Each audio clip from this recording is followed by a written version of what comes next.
dini kullihi wa kafa billahi syahida. Asyhadu an la ilaha illallah wahdahu la syarikalah iqraran bihi wa tauhida. Wa asyhadu anna Muhammadan abduhu wa rasuluhu sallallahu alaihi wa ala alihi wa sahbihi wa sallam tasliman mazida. Amma ba'd. Ikhwati rahimani Allah wa iyyakum, kita bersyukur pada Allah Azza wa Jalla, kembali Allah melimpahkan taufik kepada kita sekalian untuk melanjutkan pembacaan dari kitab Syarah Ushulul Iman karya Syekh Shalih Al Fauzan hafizahullah taala. Sekarang masuk hadis yang ke-19, yaitu tentang anjuran untuk berbuat baik kepada makhluk-makhluk.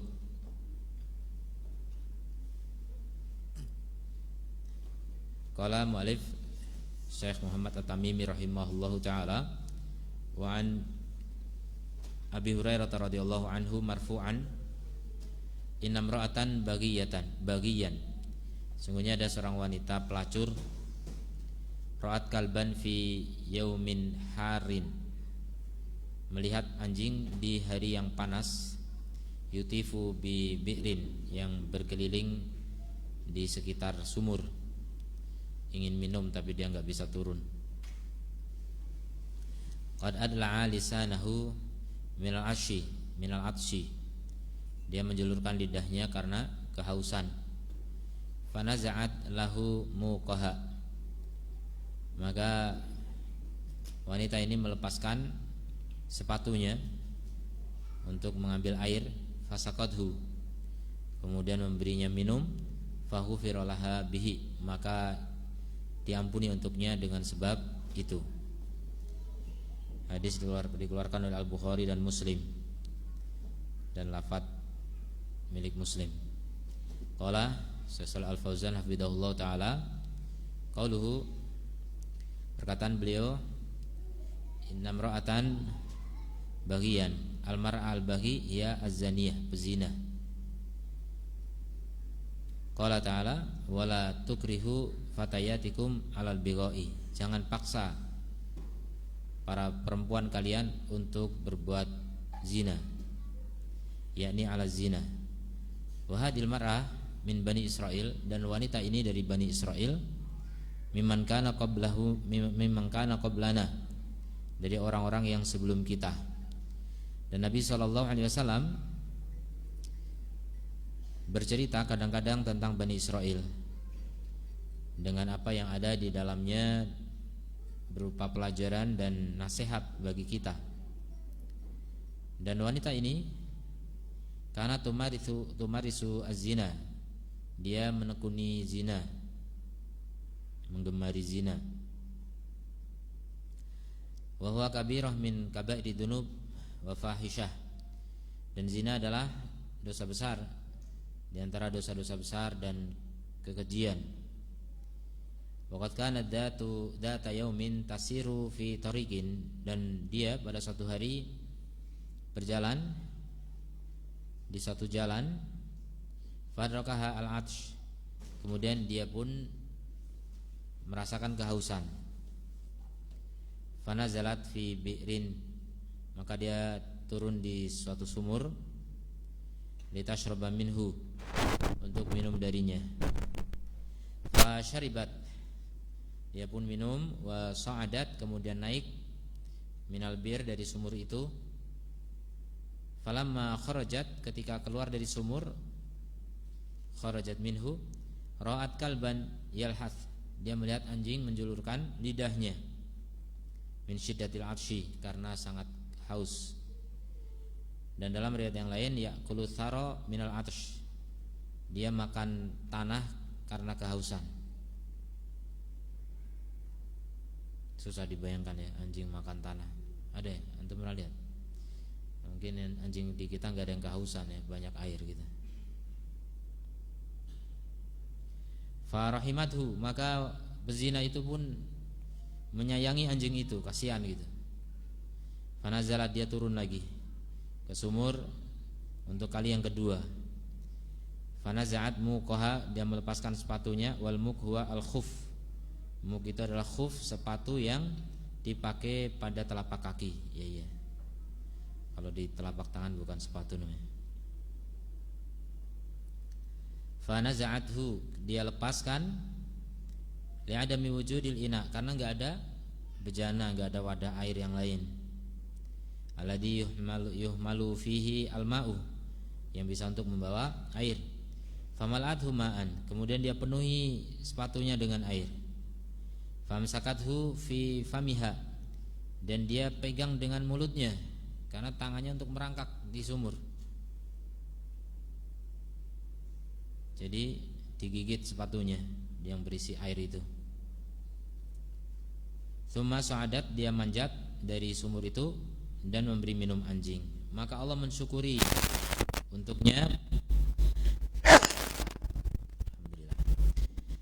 Allah mensyukuri perbuatannya yang berbuat ihsan ini kepada binatang. Maka dengan syukurnya Allah ditunjukkan dalam bentuk ampunan untuknya hadhil khoti'ah, mengampuni untuknya kesalahan ini, yaitu zinanya. Zina yang mungkin udah bertahun-tahun mungkin ya, bisa dihapuskan hanya dengan sebab menyayangi seekor anjing. Dan anjing itu binatang najis ya. Tapi bukan berarti kalau najis boleh kita siksa, enggak boleh. Anjing tetap kita sayangi.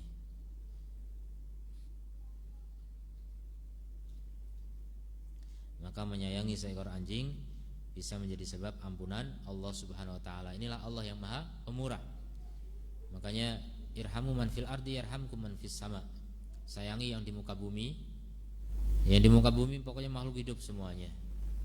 Maka akan menyayangi kalian yang di atas langit, Allah Azza wa Jalla. Karena semua ini makhluk Allah. Siapa yang menyayangi makhluk Allah, maka Allah akan menyayanginya. Ini fadilah luar biasa ya. Apa pelajaran yang bisa kita petik? Jangan salah ambil pelajaran ya. Pelajaran nanti motivasi untuk berzina, enggak salah. Atau walaupun berzina enggak apa-apa, nanti ngasih minum anjing ya, enggak gitu juga. Ini zinanya enggak usah diambil pelajaran. Tapi bagaimana seseorang sayang kepada hewan bisa menjadi sebab turunnya ampunan dan rahmat Allah Azza wa Jalla.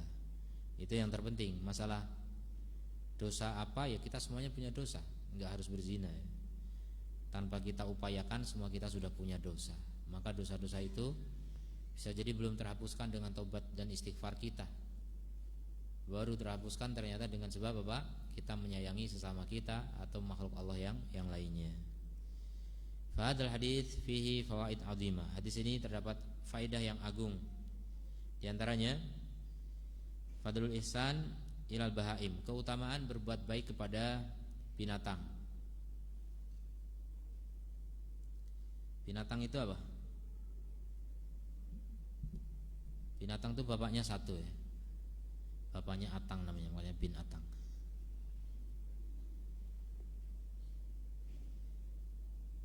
Wa nau yajibu 'alal insan an yusina ilaiha bid'amiha.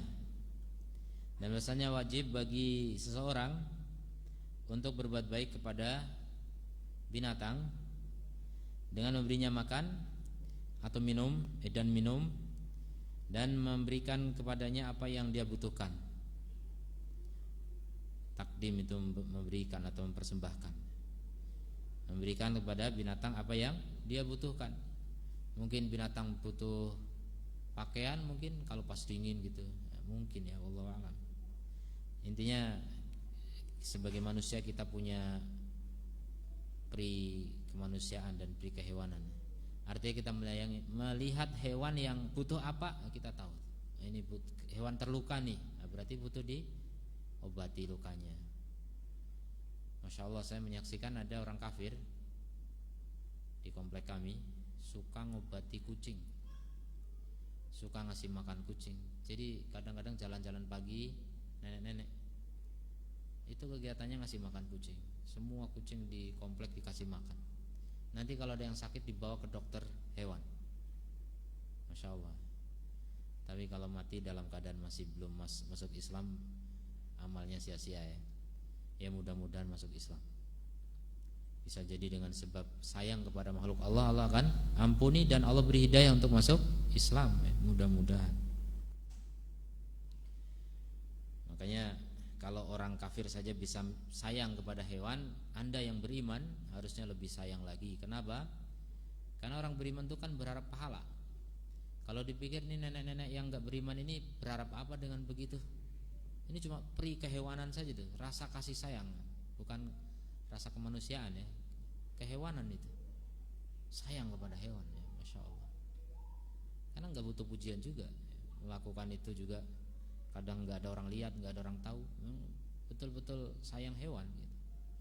Dan juga ada gerakan di orang-orang Barat ya, Greenpeace atau yang lainnya, gerakan menyayangi hewan, gerakan menyayangi alam dan seterusnya. Nah itu kan satu sikap yang terpuji sebenarnya. Cuma yang disayangkan apa? Mereka belum beriman. Itu yang masih disayangkan. Kalau bagiyah ini, bagian pelacur ini dia beriman, dia ahli kitab ya, makanya diampuni oleh Allah, masuk surga. Kemudian wa fi fadlu sakil ma lil atshan. Di sini juga terdapat faedah keutamaan memberi minum bagi yang kehausan. Kalau memberi minum anjing kehausan saja pahalanya besar, apalagi apa? Apalagi kucing. Ya sama aja lah setingkat itu. Apalagi manusia gitu. Memberi orang kehausan tentu pahalanya lebih besar, karena manusia lebih mulia daripada hewan. Makanya Nabi juga menyebutkan afdalu sedekah sakil ma. Seutama-utama sedekah adalah memberi minum air. Memberi minum dengan air bening saja, enggak usah diwarna-warnai. Itu sudah segar. Ketika apalagi di padang pasir, orang kehausan itu musafir, butuh sekali yang namanya air bening ya. Sering orang bilang air putih ya, putih padahal susu itu, air bening. Jadilah seperti air bening. Walaupun tidak mewah, tapi sangat berarti ya. Coba ketika nggak ada air, ketika kehausan, yang kita butuhkan ya cuma air. Dikasih roti nggak pengen, dikasih khamr juga malah makin haus ya. Dikasih di Yaman dulu kami berada, apa namanya, air itu tidak perlu dimasak ya, air tanah memang. Jadi ngambil dari tanah bening. Orang itu ditaruh di pinggir jalan, orang lewat yang memberi minum itu, masya Allah pahalanya besar. Ya, bandingkan saja memberi minum anjing bisa jadi sebab diampuni dosa-dosa. Apalagi memberi minum orang yang kehausan, apalagi orang yang kehausan itu orang soleh, orang bertakwa, orang beriman, ini lebih besar lagi pahalanya. Jadi sama enggak memberi minum orang kafir dengan orang beriman? Beda. Memberi minum orang soleh dengan orang tidak soleh, beda pahalanya. Dari mana tahu kita? Dari Nabi SAW. Nabi menyatakan apa? La ya'kulu ta'amakum illa taqi. Jangan sampai makan makanan kalian kecuali orang bertakwa. Ini anjuran dari Rasulullah. Kalau antum suka ngundang-undang orang makan, sebaiknya pilihlah orang-orang bertakwa. Itu kalau memang nggak ada motif lain. Kalau ada motif ingin membuat orang taubat, ya nggak apa-apa, undang juga orang-orang jahat biar taubat. Sering ngasih traktir preman-preman gitu biar nanti pensiun jadi preman. Ya, kasih nasihat, kasih pengajian. Saya perhatikan ada video itu seorang ustadz ngumpulin preman-preman bertato, diajarin baca Quran, senang sekali mereka, masya Allah. Ya, itu kepedulian. Ini tentu lebih besar pahalanya daripada sekedar ngasih minum anjing. Perhatikan, makanya segala kebaikan itu besar pahalanya. Segala kebaikan besar. Antum bisa berbuat baik apapun, lakukan. Jangan hanya berpikir hari ini saya dapat untung berapa, hari ini dapat tambahan penghasilan berapa. Ya itu boleh dipikirkan, tapi jangan hanya itu mikirnya gitu. Hari ini pahala apa yang bisa aku raih? Sebanyak apa aku bisa memberi manfaat untuk orang lain? Itu yang lebih penting ya. Itu lebih penting. Makanya kadang ada orang ketika di PHK misalnya atau dipensiunkan, kalang kabut ya, pusing 7 keliling, stres, frustasi, depresi, minum narkoba, khamr, rokok, main perempuan, macam-macam. Ini karena tidak memahami kemurahan Allah Ta'ala. Ketahuilah, ketika Allah memutus kamu dari satu jalur rizki, Allah nggak sulit untuk membuka jalur yang lain, karena antum itu makhluk Allah semua. Coba lihat semut. Semut itu di kolong tanah itu siapa yang ngasih makan kalau bukan Allah? Rayap juga. Ya. Ikan di lautan, berapa miliar ikan di sana, triliun ikan di sana. Semua dikasih makan oleh Allah Subhanahu wa taala. Burung yang terbang, semua ada rizkinya. Bahkan ular yang buta ada rizkinya. Antum pernah lihat ada pernah dengar cerita seorang syekh heran gitu melihat burung lompat dari satu pohon kurma ke pohon yang lain, lompat terbang gitu, maksudnya bolak-balik. Penasaran maka saya itu, dia panjat satu pohon kurma itu. Ternyata di atas sana burung itu sedang menyuapi seekor ular yang buta. Coba, kok bisa itu? Kapan itu nikahnya ular sama burung itu? Ya begitu. Itulah Allah. Bagaimana cara Allah memberi rezeki kepada makhluknya. Maka jangan pernah putus asa dari rahmat Allah. Berbuat baiklah saja, semaksimal mungkin Anda berbuat baik. Terutama berbuat baik yang berbekas di akhirat. Enggak cuma berbekas ya, kata bakia itu kalau bahasa Indonesia kan bisa bermakna bekas, bisa bermakna kekal. Yang berbekas sekaligus kekal gitu. Itulah amal-amal soleh. Kalau amal kebaikan dunia berharap pahala dunia, itu orang kafir. Orang kafir itu kalau beramal harapannya apa? Dunia, dapat balasan duniawi. Tapi kalau orang beriman ingin pahala yang kekal. Dan Nabi SAW bersabda, ayyuma mu'minin saqa mu'minan, mukmin manapun yang memberi minum mukmin yang lain syarbatan, satu minuman, ala dhamain, karena kehausan. Nah, jadi memberi minum saat haus itu lebih besar pahalanya dibanding memberi minum saat enggak haus. Ya, jadi nilai sebuah sedekah pun bergantung dari nilai apa? Manfaat. Makin besar manfaatnya, makin besar pahalanya. Antum sedekah 1 juta kepada orang yang berkecukupan enggak disebut sedekah, namanya hadiah. Kalau diberikan pada orang miskin yang enggak punya apa-apa, bahkan banyak utang, itu namanya sedekah, dan itu pahalanya lebih besar. Ya. Kalau hadiah itu lebih diharapkan pahala dunia. Emang boleh? Boleh, sebagian amal boleh mencari pahala dunia. Apa pahala dunianya? Tahadu tahabu. Saling memberi hadiahlah, maka kalian akan saling mencintai. Jadi saling mencintai di mana? Di dunia. Tapi tetap cinta enggak murni dunia juga. Dengan saling mencintai di dunia, maka akan masuk surga. Kan syarat masuk surga juga saling cinta. Ya tetap akhirat ujung-ujungnya. Cuma ada pahala dunia, ada. Dicintai orang tuh senang, mencintai orang juga senang. Mencintai udah senang, apalagi dicintai lebih senang lagi ya. Kalau mencintai nggak dicintai, bertepuk sebelah tangan agak sakit itu. Nggak kena malah ya, nggak bunyi tepuk sebelah tangan. Maka apa? Kalau kita berharap akhirat, lebih besar pahalanya. Sedekah kepada orang miskin yang susah lebih besar pahalanya dibanding orang yang tidak terlalu miskin. Jadi begitu bertingkat. Memberi makan atau memberi apapun ya, hadiah. Ini kalau sama-sama hadiah. Hadiah kepada orang soleh dengan orang yang tidak soleh pun beda pahalanya. Kepada orang yang soleh lebih besar pahalanya. Seperti anjuran Nabi tadi, jangan makan makananmu kecuali orang yang bertakwa. Tapi kalau ada alasan lain tadi, misalnya karena ingin mengikat hati orang yang kurang soleh biar semakin soleh, ya insya Allah tidak masalah, lebih bagus, bisa lebih bagus. Kemudian saqahullahu yaumal qiyamati minar rahiqil makhtum, maka pahalanya apa? Allah akan memberinya minum pada hari kiamat dari rahiqil makhtum. Rahiq ini khamr di surga ya, makhtum yang masih tersegel, jadi belum diminum orang ya, bukan bekas orang. Khitamuhu misk, dan segelnya adalah misik. Jadi penutupnya itu harum seharum misik. Dan makna penutup itu bisa bermakna ketika kita minum, maka aroma yang tercium setelah minum adalah misik. Itu artinya makhtum ya, ditutup dengan aroma misik ketika kita meminumnya. Demikian juga bahaim ya, memberi minum orang pahalanya seperti itu, memberi minum binatang pun ada pahalanya.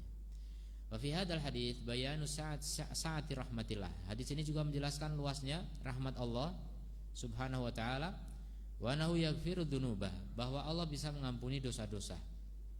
Walau kanat kaba'ira ad-dzunub, meskipun dia dosa-dosa besar, duna syirik, selama di bawah kesyirikan. Karena Allah berfirman, innallaha la yaghfiru an yushraka bihi wa yaghfiru ma duna dzalika liman yasha. Sungguhnya Allah tidak mengampuni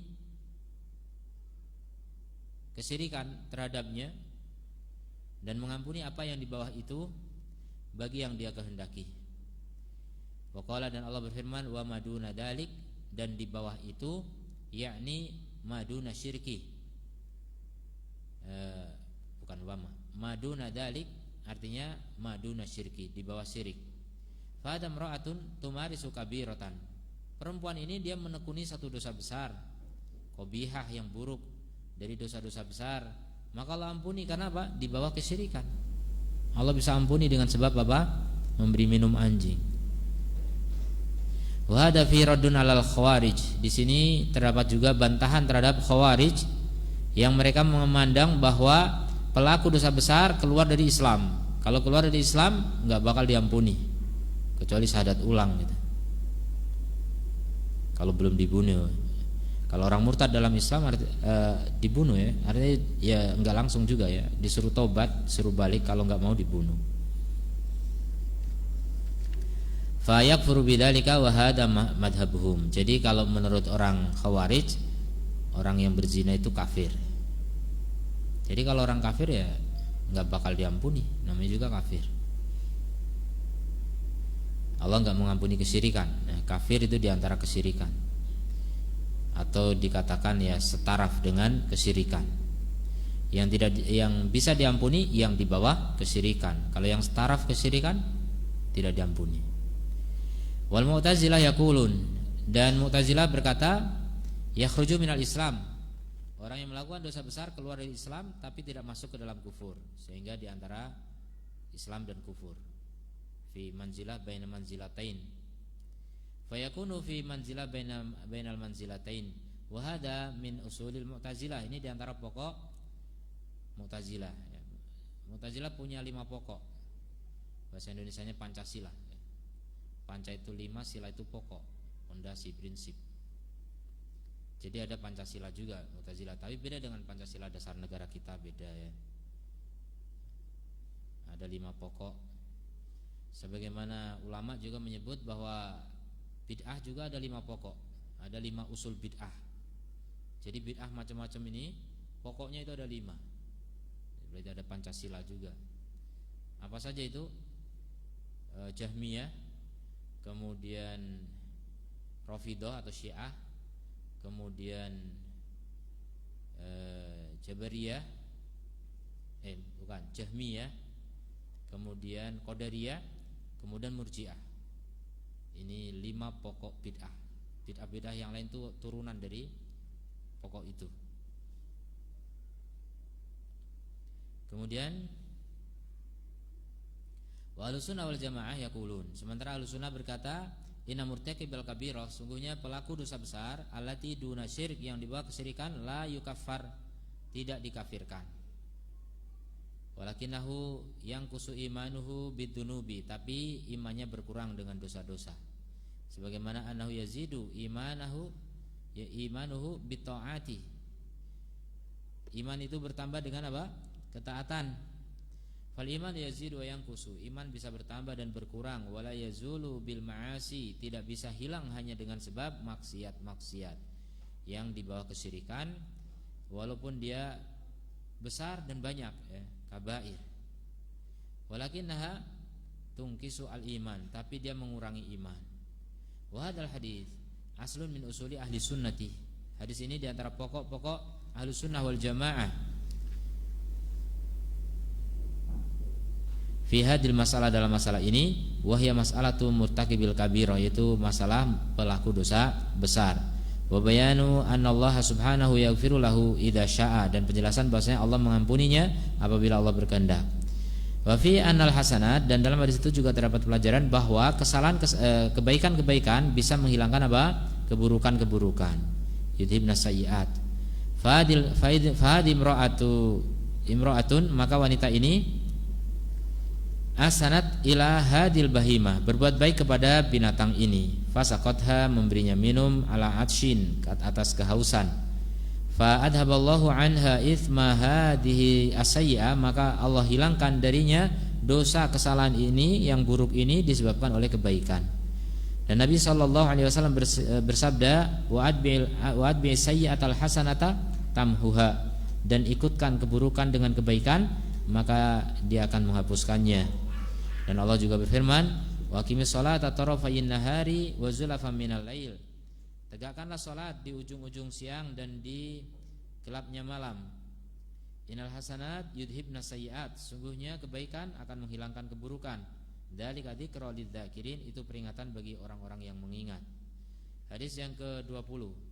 Wa qala rahimahullah, wa qala Rasulullah sallallahu alaihi wasallam, dakhalatin nar imra'atun, seorang wanita masuk neraka fi hirratin, karena kucing, habasatha, yang dia tahan, dia penjara, lahiyat amadha, dia tidak memberinya makan, walahya arsalatha, dan dia tidak melepaskannya, takulu min hasyasil ardi, sehingga bisa makan dari serangga tanah. Nah, yang tadi pelacur masuk surga, yang ini wanita enggak pelacur tapi masuk neraka. Karena apa? Menyakiti hewan. Jadi menyakiti hewan aja bisa masuk neraka, gimana menyakiti tetangga gitu. Gimana menyakiti manusia, lebih besar lagi dosanya. Nah, ini adalah hadis pertama tadi ada harapan, hadis kedua ini ada khauf. Ini harus seimbang. Jangan terlalu besar harapan sehingga kehilangan rasa takut, dan jangan ketakutan yang berlebihan sehingga tidak ada harapan. Dua-duanya harus ada. Az-Zuhri berkata, li'alla yattakila ahadun, agar tidak ada seorang pun yang bersandar kepada kebaikan Allah, dan agar tidak ada seorang pun yang putus asa dari rahmat Allah. Jadi ada khauf, ada roja. Hadis dikeluarkan oleh Al-Bukhari dan Muslim.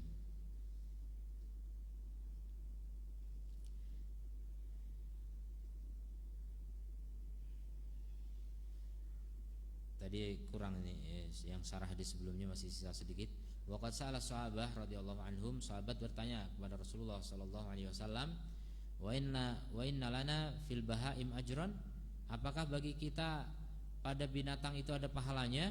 Qala fi kulli dzati kabidin radbatin ajrun. Ini kaidahnya begitu. Jadi pertanyaan, apakah memberi makan hewan ada pahala? Kata Rasul, pada setiap yang memiliki hati yang basah, maksudnya makhluk hidup, ada pahala. Antum berbuat baik apapun bentuknya kepada makhluk hidup, itu ada pahalanya. Gimana kalau makhluk hidup mengganggu kita? Kecuali yang mengganggu. Yang mengganggu boleh kita cegah gangguannya. Kalau bisa dicegah tanpa membunuh, jangan dibunuh. Kalau harus membunuh, ya bunuh, tidak masalah. Itu daf'us sa'il namanya, menolak gangguan. Tapi hewan-hewan yang enggak mengganggu kita, jangan disakiti. Jangan disakiti. Kemudian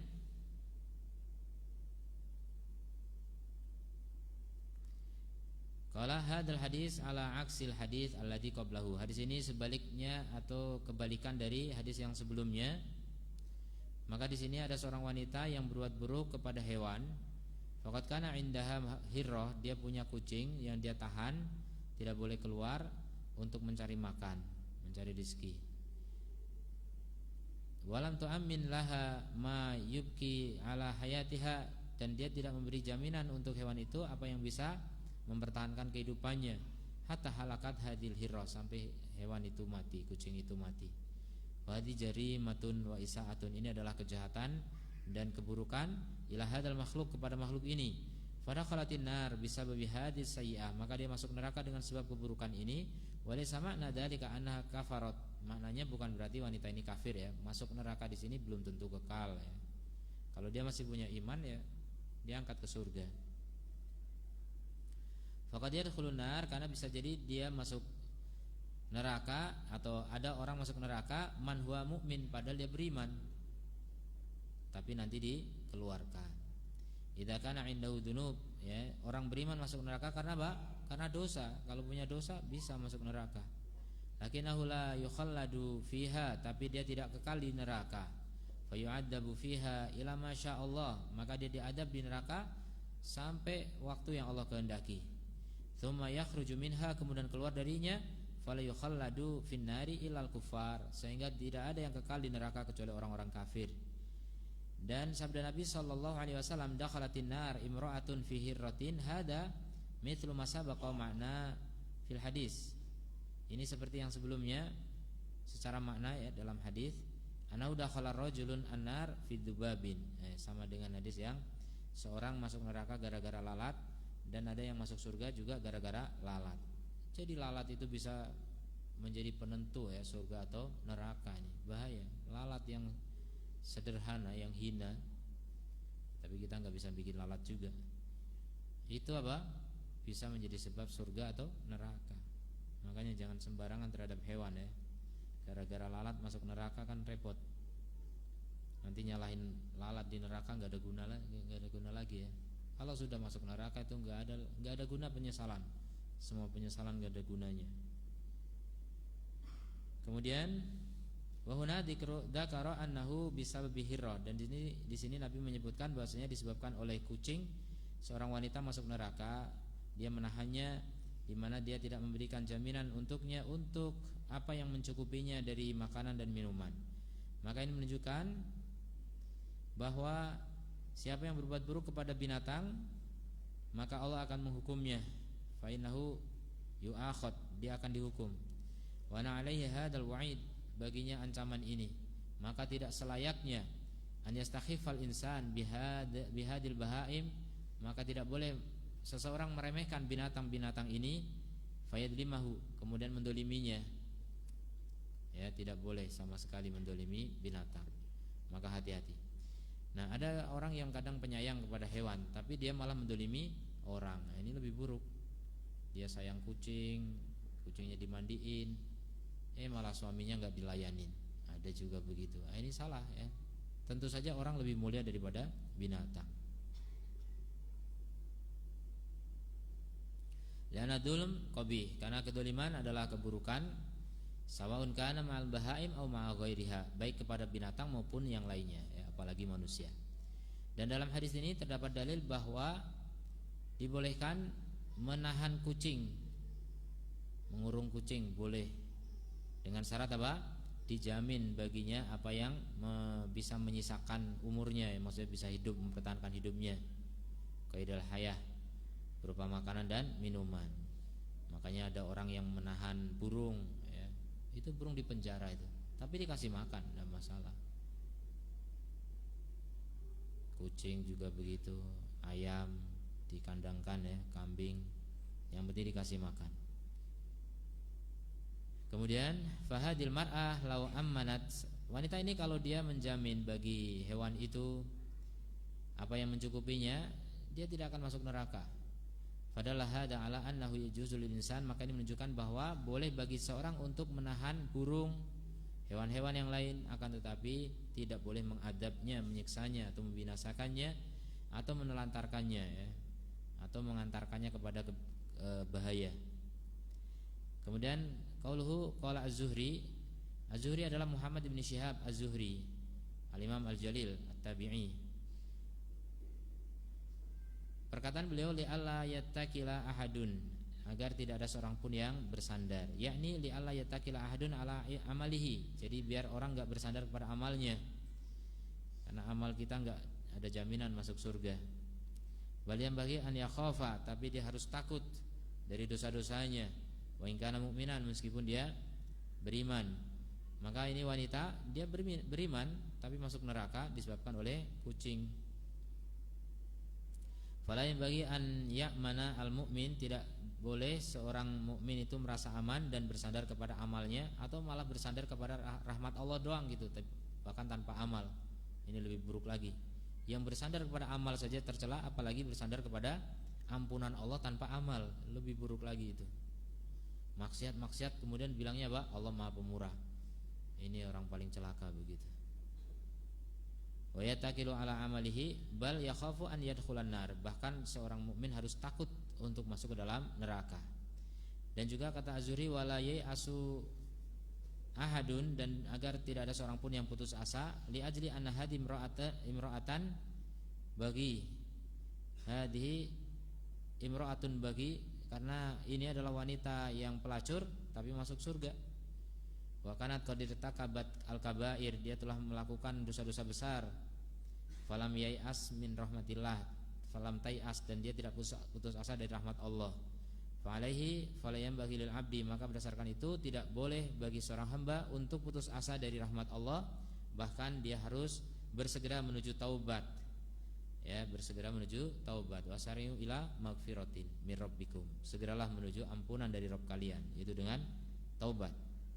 Qul ya ibadiyalladzina asrafu ala anfusihim, katakan wahai hamba-hambaku yang melampaui batas atas diri mereka, yang melakukan dosa-dosa. La taqnatu min rahmatillah, jangan putus asa dari rahmat Allah, karena apa? Innallaha yaghfiru dzunuba jami'an, sungguhnya Allah mengampuni dosa semuanya. Innahu wal ghafurur rahim, sungguhnya Allah itu Maha Pengampun, Maha Penyayang. Dan hadis Al-Baghi, hadis pelacur tadi, menunjukkan bahwa seorang muslim tidak boleh putus asa dari rahmat Allah, mahma balagat dunubu, sejauh apapun dosanya. Seperti yang membunuh 100 nyawa juga ketika bertobat Allah ampuni. Idza taba ilallahi taballahu alaihi, kalau dia bertobat pada Allah, Allah akan menerima tobatnya. Dan masalah khauf dan roja ini, dia adalah diantara pokok-pokok keimanan, dan takut dan roja diantara macam ibadah yang paling agung. Kata Allah, innahum kanu, sungguhnya mereka, yaitu para nabi, yusari'una fil khairat, mereka bersegera dalam kebaikan-kebaikan. Ini Allah memuji para nabi. Kemudian wa yad'unana raghaban wa rahaba, mereka berdoa atau beribadah kepada kami dengan penuh harap dan takut. Jadi penuh harap dan takut ini ibadahnya para nabi. Raghaban yakni roja, rahaba yakni khauf. Fa yajma'una bainal khaufi war raja, maka mereka mengumpulkan antara takut dan harapan, maka tidak takut saja sehingga putus asa, dan tidak berharap saja sehingga merasa aman. Wa inama yajma'una bainahuma, tapi mereka mengumpulkan keduanya. Famin khilali hadainil haditsaini yatabayyanu lana hada, maka dari dua hadis ini jelaslah bagi kita pentingnya menjaga keseimbangan antara takut dan harapan. Ya, jangan sampai berat sebelah sehingga timpang, tidak adil, ya, sehingga orang masuk neraka gara-gara itu. Termasuk dosa besar, paling besar adalah syirik pada Allah, kemudian merasa aman dari makar Allah dan putus asa dari rahmat Allah. Itu disejajarkan dengan dosa kesyirikan oleh Nabi sallallahu alaihi wasallam. Subhanakallahumma wa bihamdika asyhadu an la ilaha illa anta astaghfiruka wa atubu ilaik. Assalamualaikum warahmatullahi wabarakatuh.